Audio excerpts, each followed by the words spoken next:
Hey there! Tonight we journey to a different time and a different world. We leave behind the histories of stone castles and steel swords to travel to the heart of a continent, to the sprawling, muddy and magnificent river valleys of North America nearly 1,000 years ago. We are going to live for a time within a Native American clan of the Mississippian culture. Forget the idea of scattered, primitive tribes. We are stepping into a civilization of cities, of agriculture on a massive scale, dominated by great earthen pyramids that rival those of Egypt in sheer volume. This was a world of profound spirituality, complex social structures, and an intimate, demanding relationship with the great river that gave it life. This is not a story of great chiefs and their conquests. It is a story of the quiet, rhythmic, and deeply meaningful tasks that made up a life.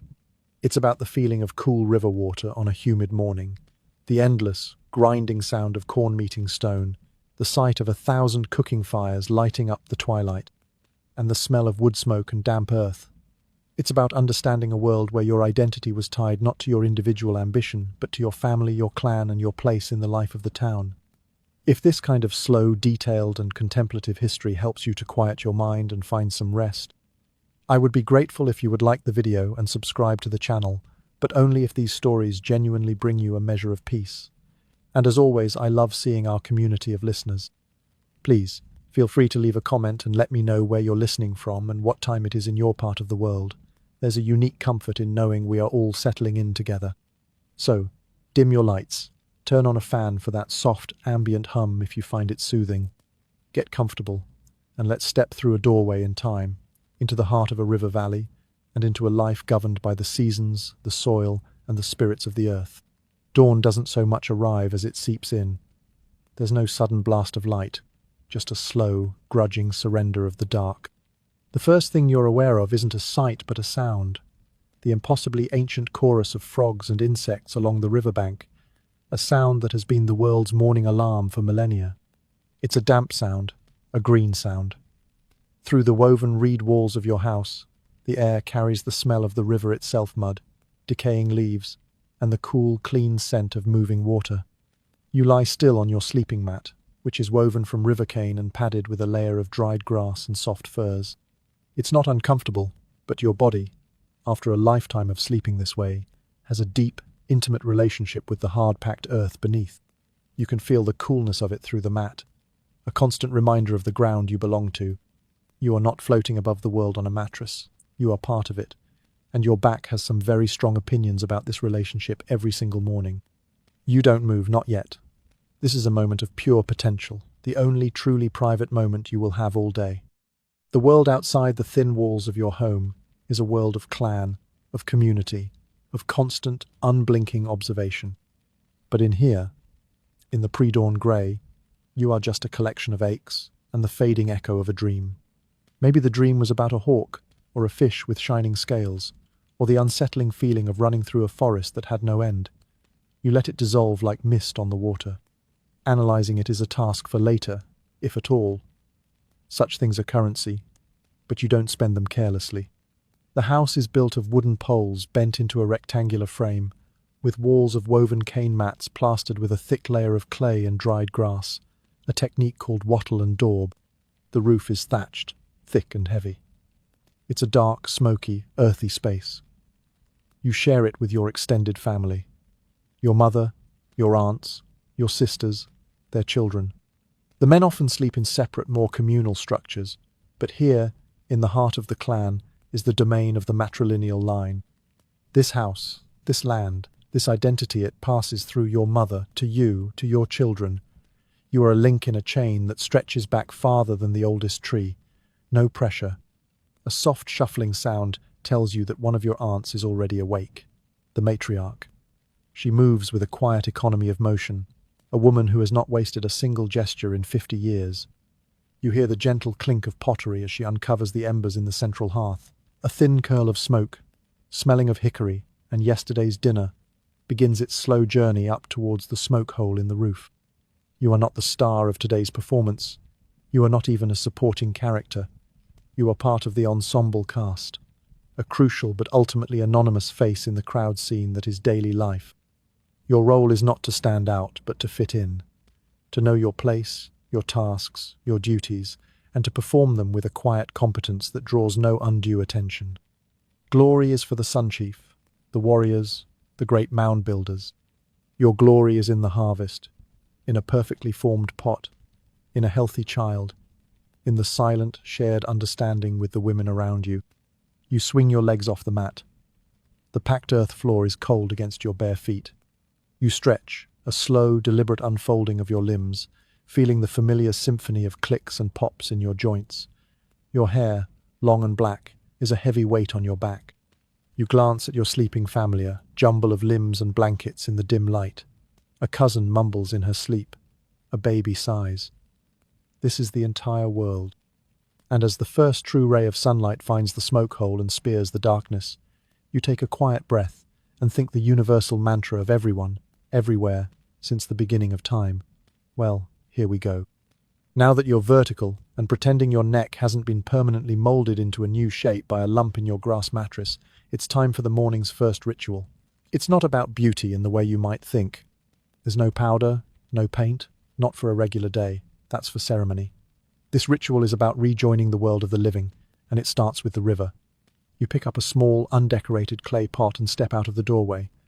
The air hits you with the full force of a Mississippi morning, thick, humid, and alive.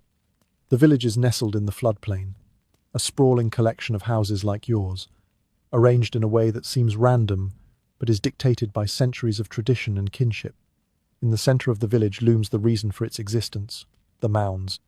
They are massive, flat-topped pyramids of earth, built by hand, basketful by basketful, over generations. They dominate the skyline, dark green shapes against the pale morning sky. On the highest, most central mound sits the home of the great sun, the chief of chiefs, a man considered to be a living god.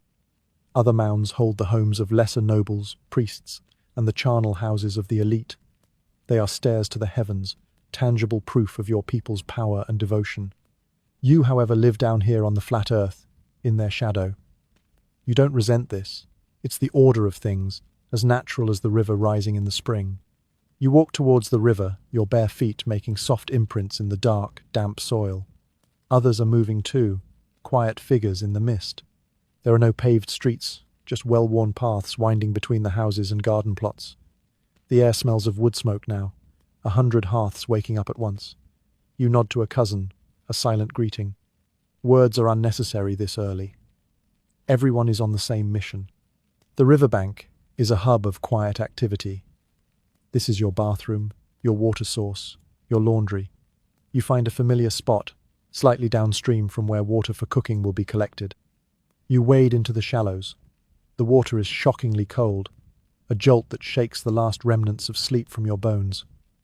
It's the color of tea, full of silt and secrets. You wash your face, splashing the water over your arms and legs. It's a functional cleansing, not a luxurious one. There's no soap, just the abrasive power of sand scooped from the riverbed to scrub your skin.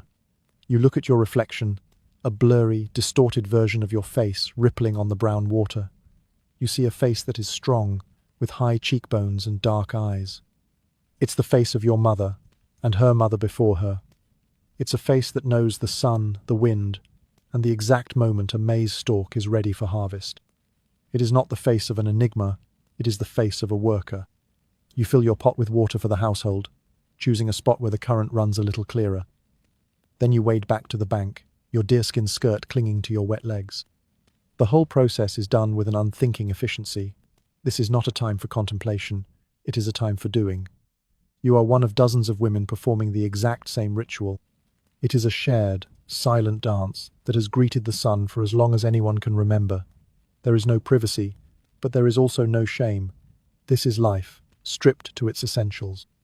And as you start the walk back to your smoky, familiar house, the heavy pot balanced on your hip, you are fully awake and ready. The day has begun, and it already has a list of demands. Back in the wattle and daub house, the day's first major task is underway, preparing the morning meal. And that means one thing above all else: corn. Or more accurately, maize.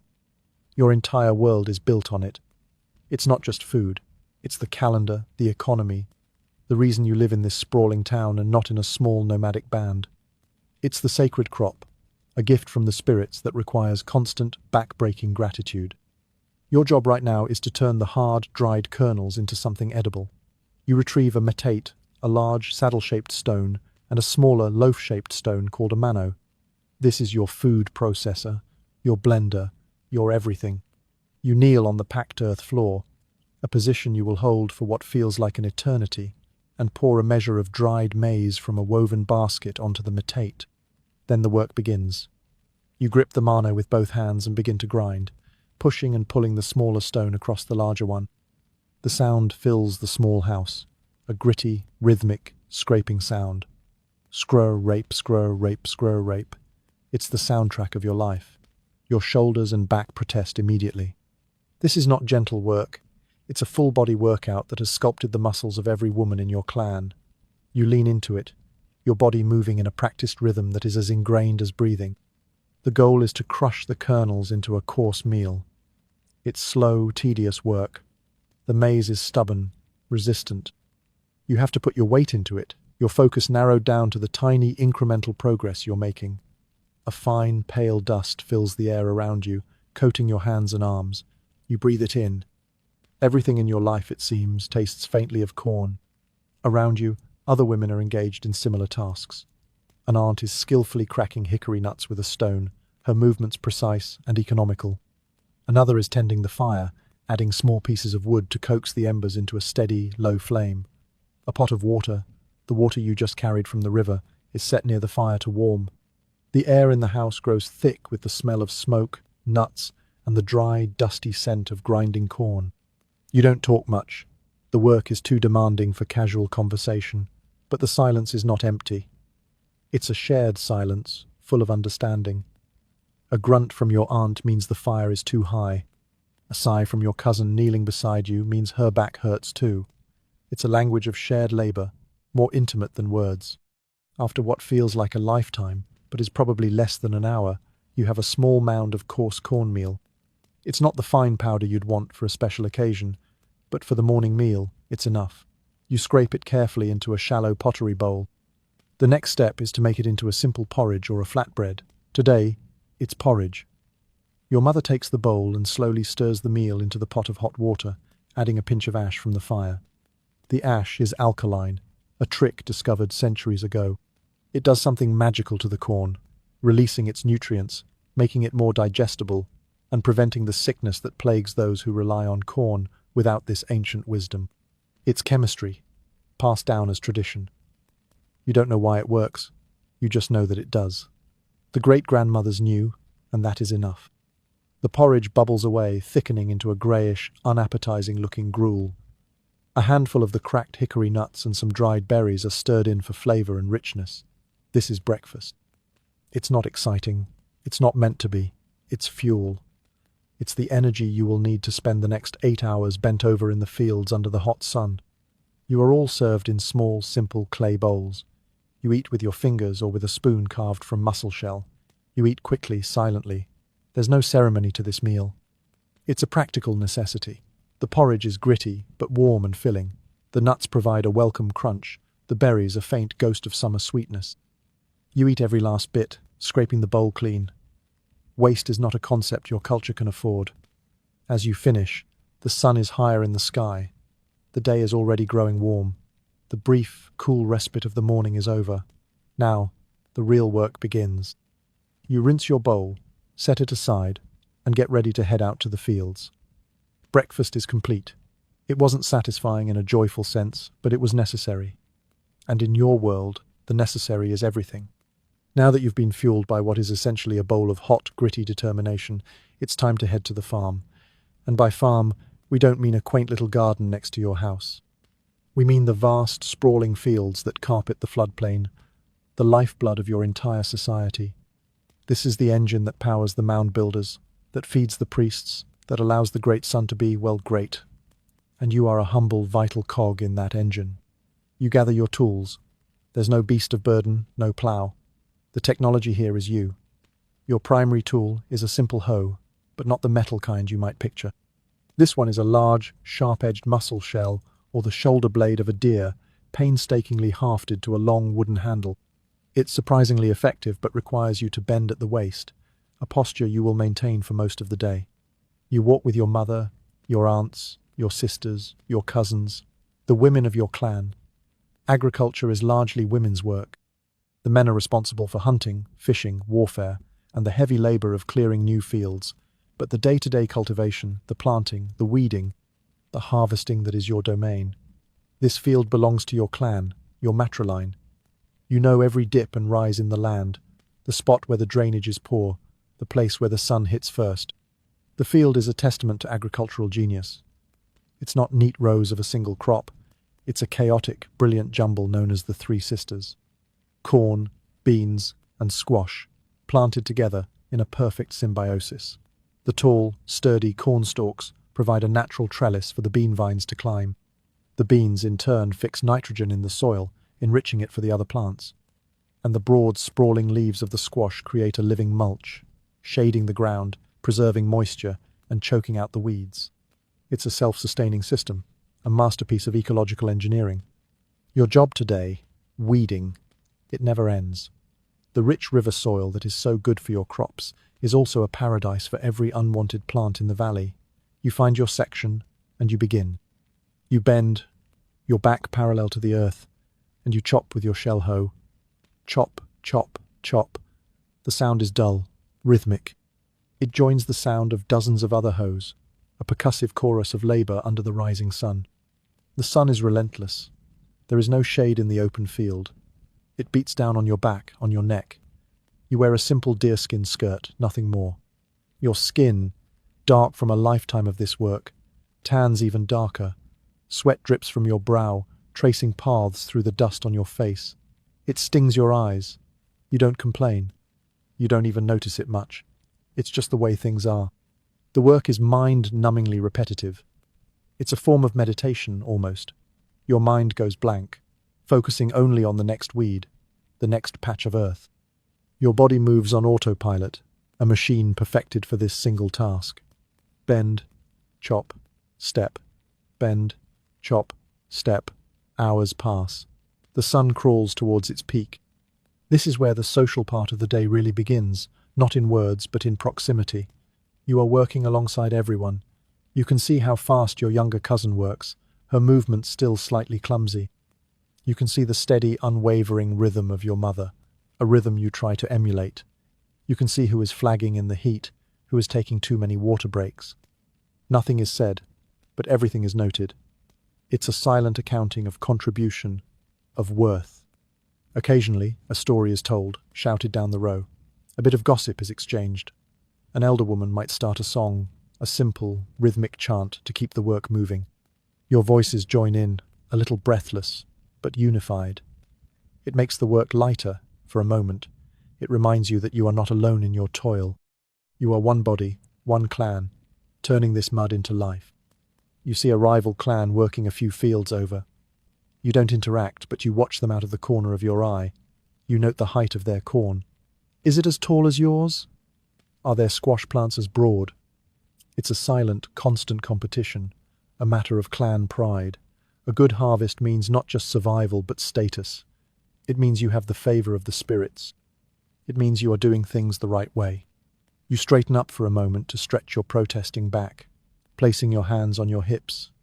You look out over the sea of green. The corn stalks are taller than you are now, a dense, rustling forest. In the distance, the great mounds of the central plaza shimmer in the heat, symbols of the power this very work makes possible. You are feeding a chief you will likely never speak to. You are building a society with every weed you pull.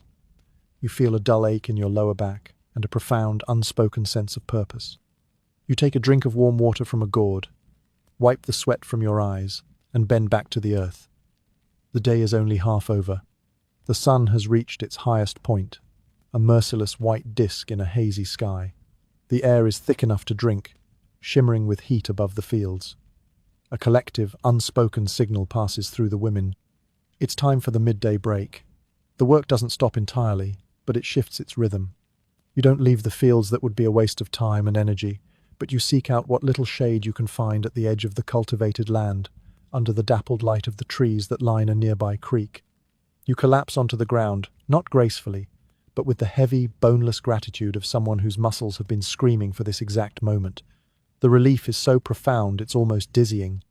You sit with your back against a rough-barked hickory tree, the chorus of shell hose replaced by the chirring of cicadas, a sound that is the very definition of oppressive summer heat. This is when the second meal of the day happens. It's not a formal affair. There's no hearth, no shared pot. This is pre-packed lunch, Mississippian style. You unwrap a piece of cornbread from a pouch at your waist. It's not the soft, sweet bread you might imagine. It's dense, dry and sturdy, made from cornmeal and water, maybe with some mashed beans or nuts mixed in. It's designed for durability, not flavor. It's a brick of fuel. You chew it slowly, methodically. Your jaw aches from the effort. You wash it down with more warm water from your gourd. This is the time for talk. The physical labor is paused, so the social labor begins. The women of your clan gather in small groups, their voices low and conspiratorial after the shouted communication of the fields. The topics are a familiar litany. The squash in the lower field looks thin, your aunt observes, her eyes narrowed. This is not a simple agricultural report. Translation. The family group responsible for that section isn't pulling their weight, and we all know it. Did you see the new shell gorget that the son's daughter was wearing at the last ceremony? Your cousin asks, her voice full of feigned innocence. Translation. The elite are displaying their wealth again, a wealth built on the sweat of our backs. And isn't it just a little bit ostentatious? Someone complains about the deer flies, which have been particularly vicious. Someone else shares a remedy for aching backs made from a specific root. It's a blend of practical advice, veiled critique, and the simple human need to connect and complain. This is how the social fabric is maintained and policed. Reputations are built and tarnished in these brief, shady interludes. You learn who is reliable, who is a gossip, who holds a grudge, and who is generous. You mostly listen, nodding along. You're too tired for complex social maneuvering. You offer a small observation about the bean vines near your row. It's a safe, neutral topic. You are practicing the art of being present but not prominent. It's a vital survival skill.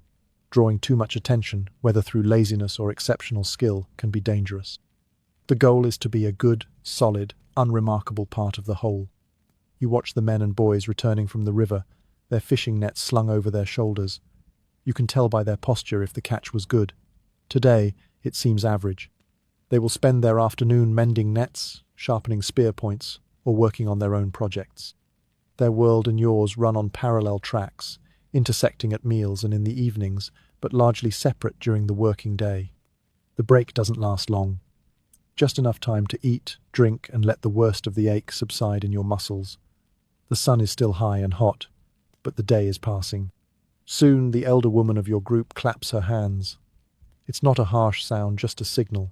Time to go back. A collective groan, some of it playful, some of it deeply sincere, ripples through the group. You pull yourself to your feet, your body protesting the movement.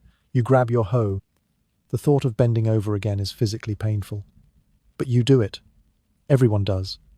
You walk back out into the blistering sun, back to your row, back to the endless weeds. The afternoon looks exactly like the morning. It's a mirror image of toil. And as you raise your hoe, you know that this repetition, this sameness, is the rhythm that holds your world together. As the afternoon sun begins its slow descent, casting long shadows across the fields, the signal is finally given to end the day's agricultural labor. Your back feels like a single, solid block of fused bone and muscle. Relief washes over you, so potent it's a physical sensation. But the day's work is not over. It merely changes venue and form. You trudge back from the fields, your hoe over your shoulder, in the long, silent procession of your clan's women. You return not to rest, but to the second shift. Craft work. This is the time for making the essential items of daily life. Every woman is a specialist in something, skills passed down from mother to daughter. Some are weavers, others are potters, others are skilled at preparing animal hides. Your family's specialty, your specialty, is pottery. You find your familiar spot in the shaded area behind your house. Here, the earth is pocked with pits and tools of the trade. Your materials are waiting. A large lump of grey, sticky clay dug from a secret spot along a creek bed, and a bowl of water filled with crushed, burned mussel shells. This is the temper, the magic ingredient that will keep your pots from cracking when they are fired. You take a large piece of clay and begin to knead it, pushing the heels of your hands into the cool, damp earth flesh. You work the crushed shell into it, feeling the sharp grit mix with the smooth clay. This part is crucial. Too little temper, and the pot explodes in the fire. Too much, and the walls will be weak. You know the right ratio, not by measurement, but by feel. It's a knowledge that lives in your fingertips. Once the clay is prepared, you begin to build. You don't use a potter's wheel. You use the coil method, a technique as old as pottery itself. You roll a piece of clay between your palms, forming a long, even rope. Then you take a small, flat disc of clay as your base, and begin to lay the coil on top of it, pinching and smoothing it as you go, building the wall of the pot upwards, layer by layer. It's another form of rhythmic, repetitive work, but it's different from the fields. It's creative. It's focused. Your world shrinks to the circle of grey clay growing under your hands. Your touch must be firm but gentle. You coax the shape into existence, a round-bellied cooking pot, a water jug with a narrow neck, or a simple bowl for eating. Your mother works beside you, her hands moving with an effortless grace that you still aspire to. She is making a large storage jar, her movements swift and certain. She glances at your work occasionally. Your walls are a little thin at the base, she might say, her voice neutral. This is not just a critique of your pottery skills. Translation. Pay attention to the fundamentals. A weak foundation will ruin everything, in pottery and in life. Don't get lazy. You nod, accepting the criticism without argument. You reinforce the base, smoothing another thin coil of clay around it. You are not just making a pot. You are participating in a tradition. You are learning a language of form and function. This is also a time for more intimate conversation than the midday break allowed. The work is absorbing, but it doesn't prevent talking. Here, in the small circle of your family's crafters, the day's observations are processed. The wife of the man from the Sky Clan was wearing her hair in the old style today. Your aunt might mention as she scrapes a hide with a flint tool. The implication is clear. The Sky Clan is either falling out of fashion or, more likely, making a statement about their traditionalist values. It's a political move, announced with hairstyle. You learn about a dispute between two families over a patch of land. You hear who is being courted, who is with child, who received a gift from a visiting trader from a distant town.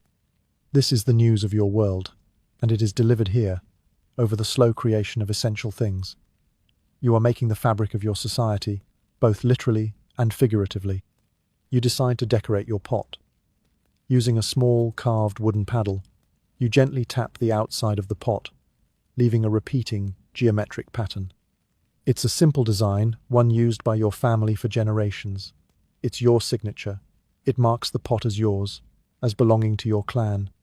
Someday, 1,000 years from now, a fragment of this pot might be the only thing left of you, and an archaeologist will look at this simple stamped design and call it unidentified Mississippian incised ware. But to you, it is a mark of home. As the light begins to fade, you line up your finished pots in a safe place to dry. They are still fragile, vulnerable. They are not yet complete. They need to go through the fire, the final transformative trial that will turn them from mere clay into useful, durable vessels. It's a good metaphor for many things. You clean the clay from your hands and arms. The work of the day is done. The sun has nearly set. Your muscles ache with a deep, profound weariness, but you feel a quiet satisfaction. You have spent your day in service to your clan. You have helped to grow the food. You have helped to create the tools for living. You have earned your place by the fire. And now, it is time for the evening meal. The village transforms as twilight settles. The harsh, working light of the sun is replaced by the soft, dancing glow of 100 fires. Smoke hangs in the air, thick with the smell of roasting meat, fish, and corn. The sounds change, too.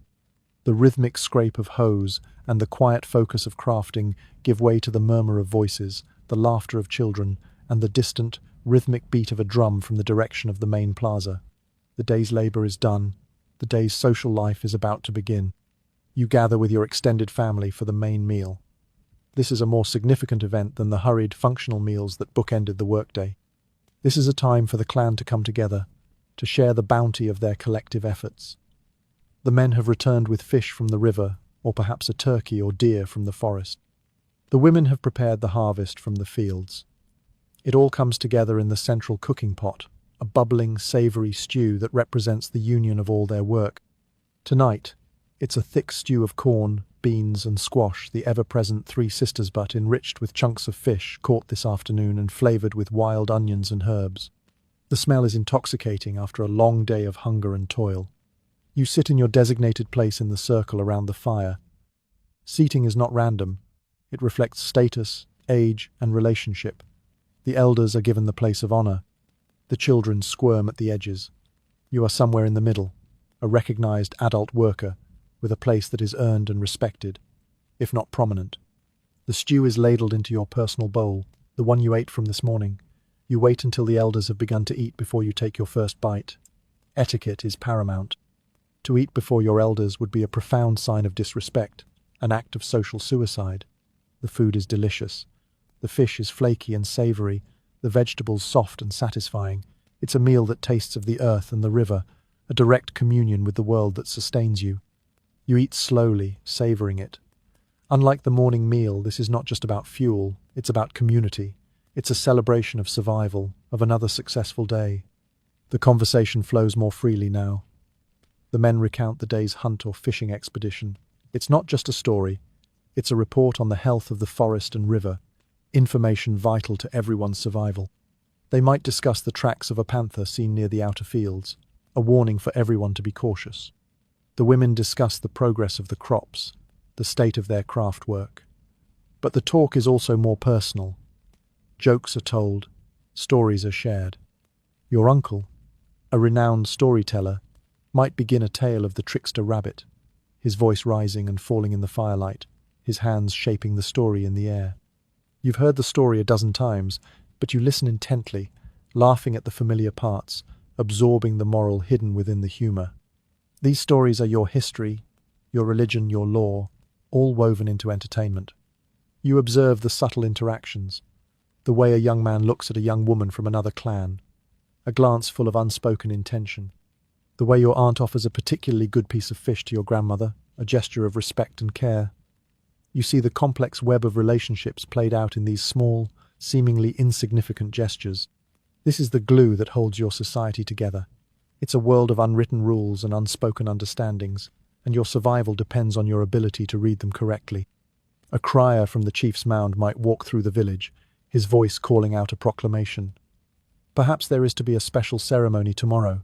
Perhaps a neighboring chief is coming to visit. Perhaps the great sun requires a tribute of fine pottery for an upcoming feast. Your mother tenses slightly at this last announcement. Her pottery is known to be among the finest. A request from the chief is an honor, but it is also a demand. It means extra work, pressure to create something flawless, something worthy of a god. She says nothing, but you see the look she exchanges with your aunt. The look says, "There goes our one day of rest." But it also says, "Our work is being recognized." It is a mixture of burden and pride that you understand perfectly. After the meal is finished and the stories are told, the gathering begins to break up. The children are sleepy. The adults are weary from the long day. The fire is banked for the night. You take your bowl to be cleaned, a final small chore, in a day full of them. The moon is high now, a silver sliver in the dark sky. The stars are brilliant, unobscured by any competing light. You look up at the vast, silent cosmos. Then you look at the great mound, a black shape against the stars, a man-made mountain connecting your world to that one. You feel very small, a single person in a vast and mysterious universe. But you also feel connected, a part of the family, the clan, the town, the earth. You are not alone. You turn and head back into the smoky warmth of your house, ready for the deep, dreamless sleep of the truly exhausted. Sleep doesn't always come easily, even to the bone-weary. Tonight, the air is still and heavy, and the usual chorus of the night seems muffled. There's a tension in the village, a low hum of anticipation. The crier's announcement of a special ceremony hangs in the air. It wasn't a summons for you, not personally, but in a way, it was a summons for everyone. It means a break in the routine, a day where the sacred calendar overshadows the agricultural one. And it means preparation. You lie on your mat, but your mind is not quiet. You hear the whispers of your mother and aunt by the low-glowing embers of the hearth. They are not talking about you, but their words are a map of the social landscape you must navigate tomorrow. The priests will want the black burnished ware, your mother says. her voice low. The kind with the sun, circle motif. This is a specific type of pottery, difficult to make. It requires a special firing technique, smothering the fire at the end to create a smoky atmosphere that turns the clay a deep, polished black. It's reserved for ritual. The wife of the sub-chief from the Panther clan will be there, your aunt replies. She will be watching. Remember the last time? She claimed our polishing was uneven. Translation. A powerful rival will be scrutinizing our work for any flaw to exploit for her own clan's social gain. We must be perfect. This is not about worship. It is about politics. You close your eyes, feigning sleep, but you absorb every word. This is how you learn. Not through direct instruction, but through osmosis. Through listening to the strategic conversations of your elders. You are learning that a pot is never just a pot.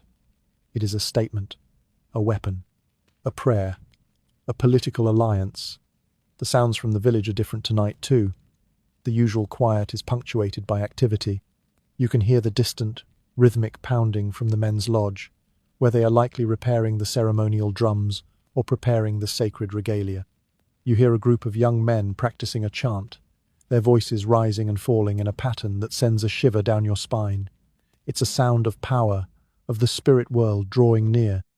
You think about your own preparations. You will need to wear your finer skirt, the one with the porcupine quills embroidered at the hem. You will need to wash your hair thoroughly in the morning and comb it with the good comb carved from bone. There will be paint, red and white clay, ground into a fine powder and mixed with bear grease. The patterns are not a matter of personal choice. They are dictated by tradition, by your clan, by your status. The design you wear will announce to everyone, instantly, who you are and where you belong in the great cosmic order. To wear the wrong pattern would be a scandal of unimaginable proportions.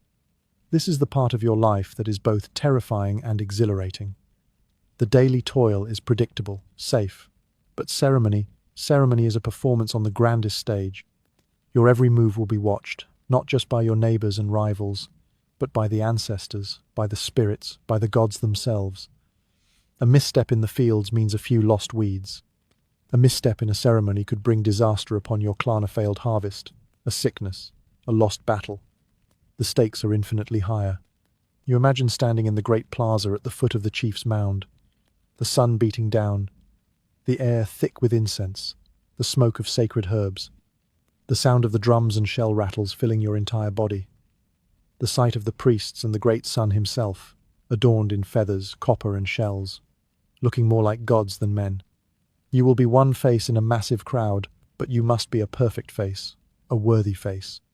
You feel a knot of anxiety tighten in your stomach. Will your pot be good enough? Will you apply the paint correctly?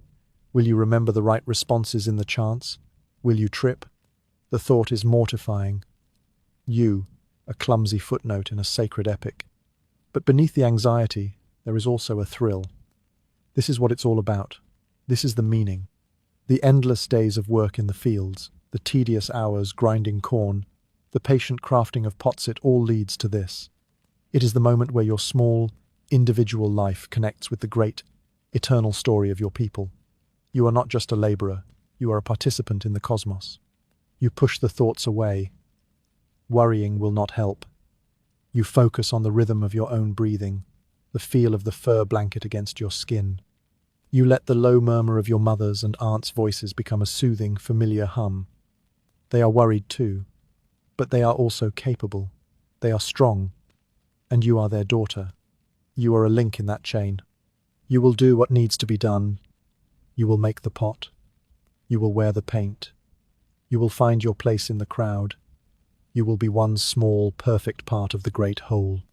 And as you finally drift into a shallow, restless sleep, your dreams are not of hawks or fish, but of the rhythmic, hypnotic beat of a ceremonial drum. The morning of the ceremony arrives with a palpable charge in the air. There's a different quality to the light, or maybe you're just projecting.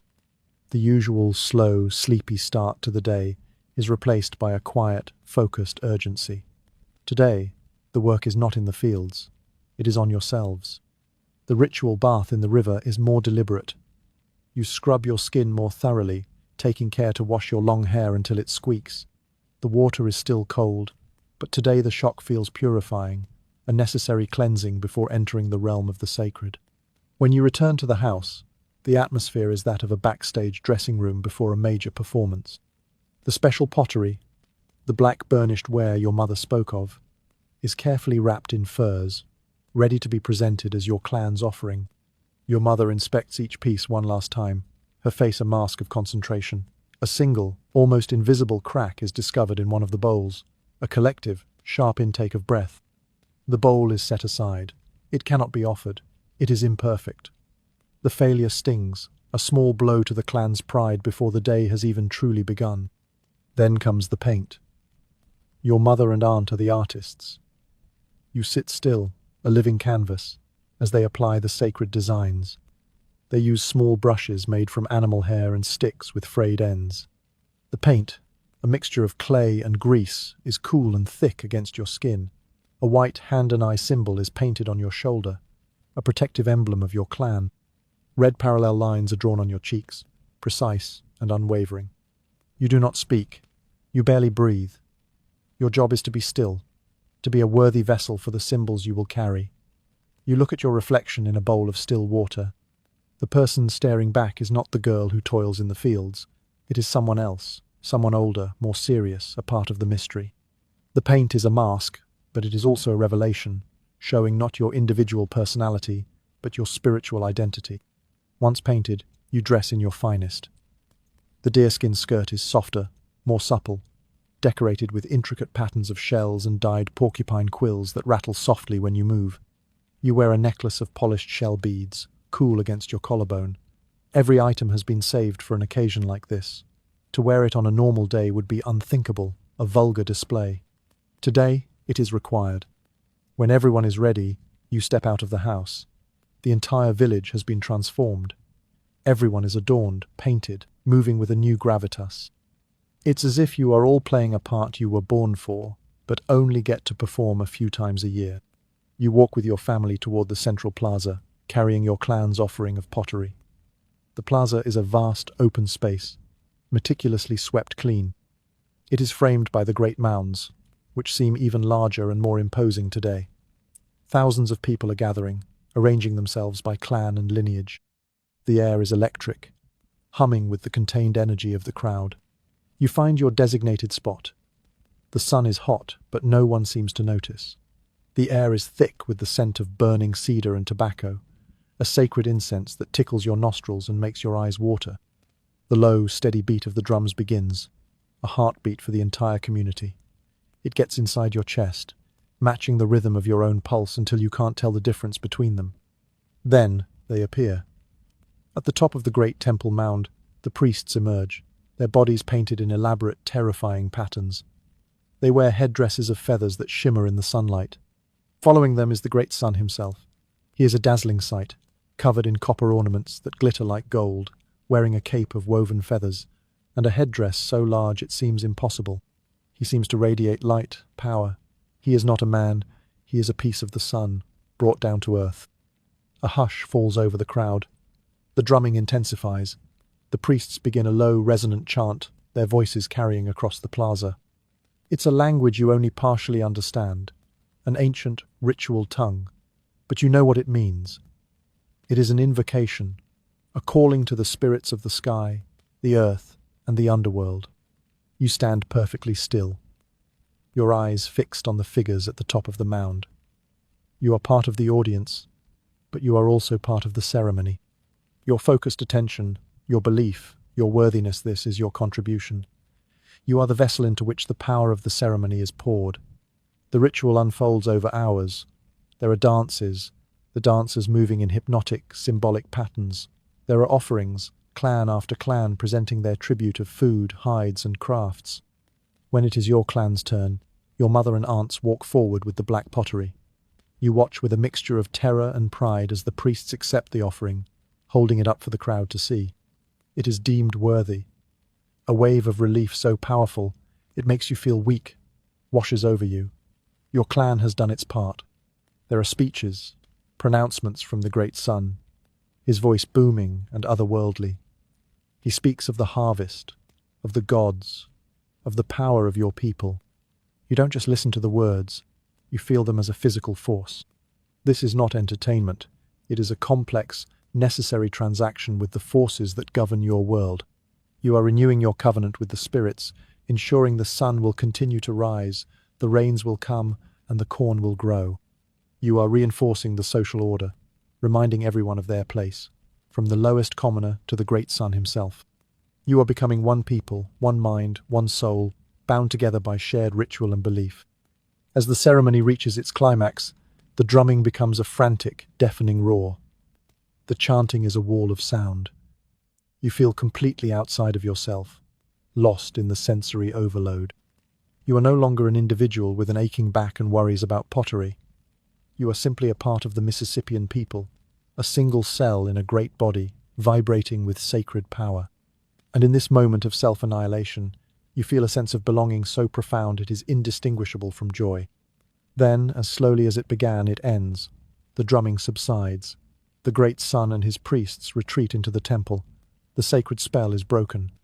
The crowd begins to stir, the communal trance dissolving back into thousands of individual minds. You stand blinking in the harsh afternoon light, feeling dazed, drained, and strangely peaceful. The paint on your skin feels tight. Your fancy skirt feels heavy. You are you again. But something has been reset. The world has been put back in its proper order. You walk back to your home, the chatter of the crowd slowly rising around you. The talk is already turning to more mundane things, the quality of the offerings, the heat of the day. But for a few hours, you were all something more. You were citizens of the cosmos. And that feeling, that memory, is what will sustain you through the long, hard, ordinary days to come. The day after the ceremony is a strange, muted affair. It feels like the world is hung over. The spiritual electricity that crackled in the air is gone, leaving behind a quiet exhaustion and a village coated in a thin layer of post-ritual melancholy. No one is up at dawn.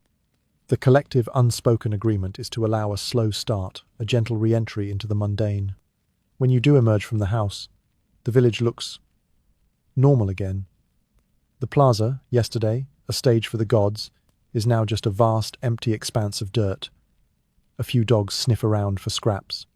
The mounds seem less like stairways to heaven, and more like big hills of earth. The magic has receded. The first task is to deconstruct the ceremony. The paint on your skin, which yesterday felt sacred, now feels like a crusty, greasy film. You go to the river, but this time the cleansing is not about purification, it's about returning to your baseline self. You scrub your face and shoulders with sand, watching the red and white clay dissolve in the brown water, the sacred symbols of your clan washing away into the Mississippi. You are no longer a vessel for the spirits. You are just you, with your tired muscles and your slightly sunburned nose. Back at the house, the fine skirts are carefully cleaned and put away. The shell necklaces are wrapped in soft leather and stored. To wear them now would feel foolish, like dressing for a party that ended hours ago. The house is put back in order. The failed pottery bowl, the one with the hairline crack, is now just a piece of broken clay. Your mother unceremoniously crushes it, and the pieces will be ground down to be used as temper in a future pot. Failure is recycled. Nothing is wasted. This is the day for analysis, the social post-mortem. As you engage in light tasks mending a basket, sorting beans, the conversation begins. It is the real news report of the ceremony. The Panther clan's offering was small this year. Your aunt notes, her voice casual, too casual. Translation: their last harvest must have been poor, or perhaps their hunters are failing. Their influence is waning. This is important strategic information. The younger daughter of the sun seemed distracted. Your cousin adds, weaving a new mat. She was fanning herself the entire time. Translation: she lacks the stoicism and gravitas required of her station. A weakness in the ruling family. A juicy piece of gossip that humanizes the godlike figures from yesterday. Your mother might comment on the pottery from a rival clan. Their black burnish was very deep, but the forms were traditional, unimaginative. Translation: they have technical skill, but they lack artistry or innovation. They are competent, but not a threat to our reputation as the best artisans. You listen to all of this, filing it away. This is how you learn to see the world beyond the surface. You learn that a ceremony is not just a religious event, it is a census, an economic report, a political convention, and a fashion show all rolled into one.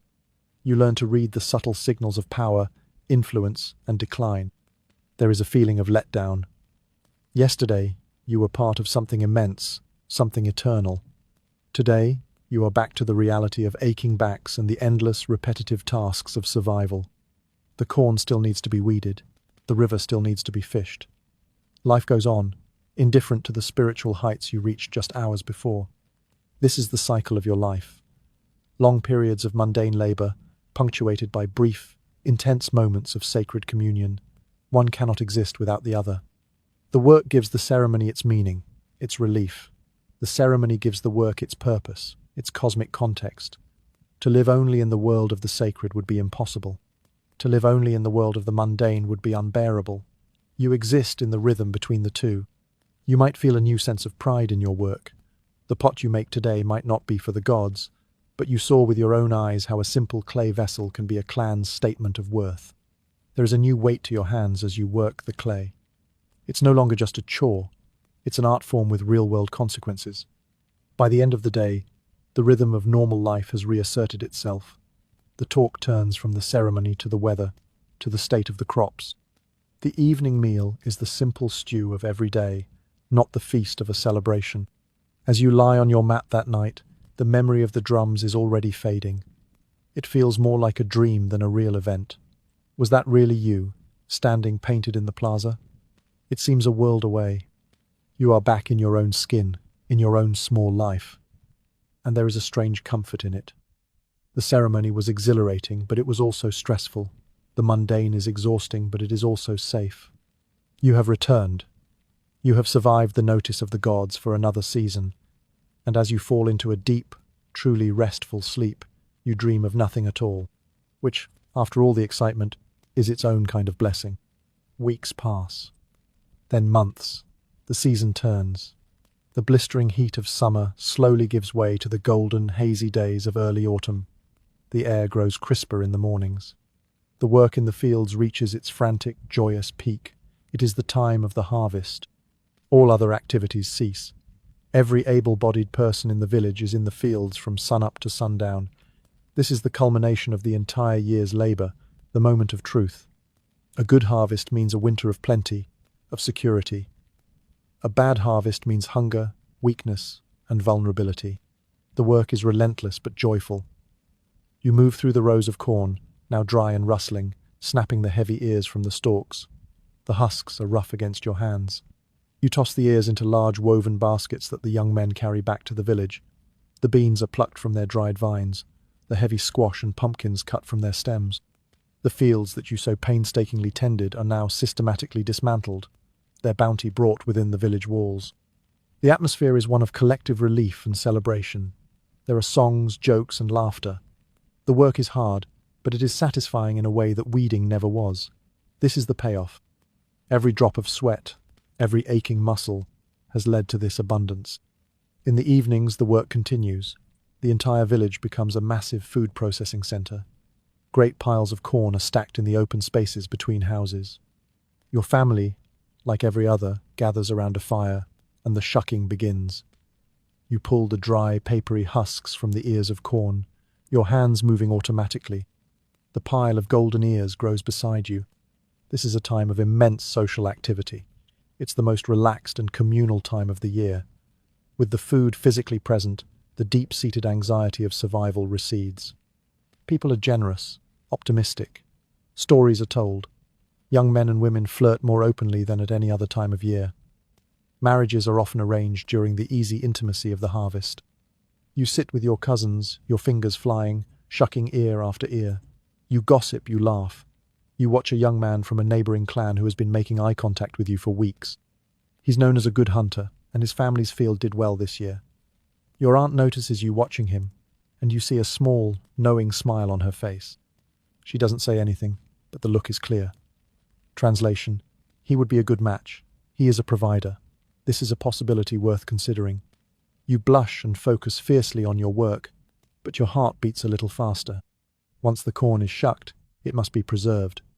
Some is stored on the cob, in specially constructed, well-ventilated corn cribs. But most of it is shelled, the kernels scraped from the coband, then dried completely over slow-burning fires or on racks in the sun.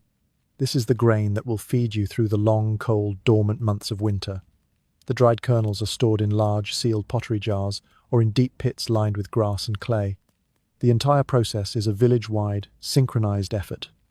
It is a perfect illustration of your society, a complex, cooperative endeavor, built on tradition and the contributions of every single person. But even in this time of bounty, the social order is clear. A portion of every clan's harvest, the best portion, is set aside. This is the tribute for the great sun and the elite who live on the mounds. It is their right as the political and spiritual leaders who ensure the cosmos remains in balance. You don't question it. You carry your clan's tribute to the central storehouses yourself. It is an honor to provide for the chief, a confirmation of your clan's productivity and loyalty. Seeing the massive storehouses filled to the brim gives you a sense of collective security. The God King is provided for. Therefore, the people will be safe. When the last of the harvest is stored, a great feast is held. This is different from the formal, rigid ceremonies. This is a true celebration. The entire village eats together, a massive potluck of the best foods. There is venison stew, roasted turkey, fish baked in clay, endless preparations of corn, beans, and squash. There is music, dancing, and games. You dance with the other women, your feet pounding the earth in a rhythmic, joyful circle. You feel free, unburdened. The hard work is done. The future for now is secure. You eat until you are full, a rare and wonderful sensation. You laugh, your voice joining the happy cacophony of the feast. This is the reward. This is why you toil. It's for this feeling of communal joy, of shared success, of a full belly and a light heart. It's for the security of seeing the food stores full, a bulwark against the coming cold. As the night wears on and the fires burn low, you look around at your world. Your family, your clan, your village, all safe, all fed. The great mounds are dark silhouettes against a starry sky, silent guardians watching over you. You feel a deep, abiding sense of peace. The year has been good. The spirits have been kind. Your work has been blessed. And for now, in this perfect autumn moment, all is right in the world. Eventually, the paint comes off for good. Not the ceremonial clay you wear for a day, but the performance of your youth, the posture of a young woman striving to find her place. Years pass. The seasons turn, each one a bead on a long string. The harvest feast of your youth becomes a memory, then a story you tell your own children as you shuck corn by the fire. You are no longer the young woman learning her craft. You are the matriarch. You are the one whose hands move with effortless grace, shaping the clay with a knowledge that is no longer learned but simply is. You are the one who says, your walls are a little thin at the base, and your voice carries the weight of 100 successful firings and a dozen heartbreaking cracks.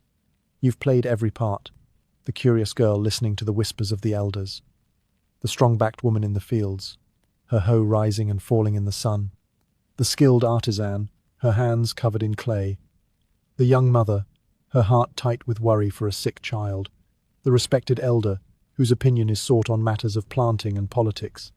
You've seen chiefs come and go. You've seen the great mounds grow, basketful by basketful of earth, as new layers are added for the funeral of a great leader. You've seen alliances shift like the currents in the river. You've seen the Panther clan's influence wane and the Sky clan's rise. You've watched it all from your spot on the ground, your hands always busy, your eyes always open. And what do you have to show for it? Not a room full of copper and shells, not a place on top of a mound.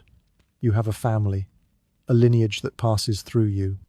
You have calloused hands that can create beauty and utility from mud. You have a knowledge of the earth, the sky, and the human heart that cannot be written down. You have the respect of your clan, an authority that was not given to you by a chief, but earned through a lifetime of competence, wisdom, and endurance. You no longer feel the sting of anxiety before a ceremony. You feel a calm sense of purpose. Your role is not to impress, but to guide. You are the one who paints the faces of the young women now, your touch steady as you impart the ancient symbols. You know that the true ceremony is not the one in the plaza, but the one that happens every day, the ritual of work, of family, of keeping the world going. Sometimes you sit by the river, not to work, but just to watch. You see the young girls, their backs straight, their faces full of the same mix of hope and fear you once felt.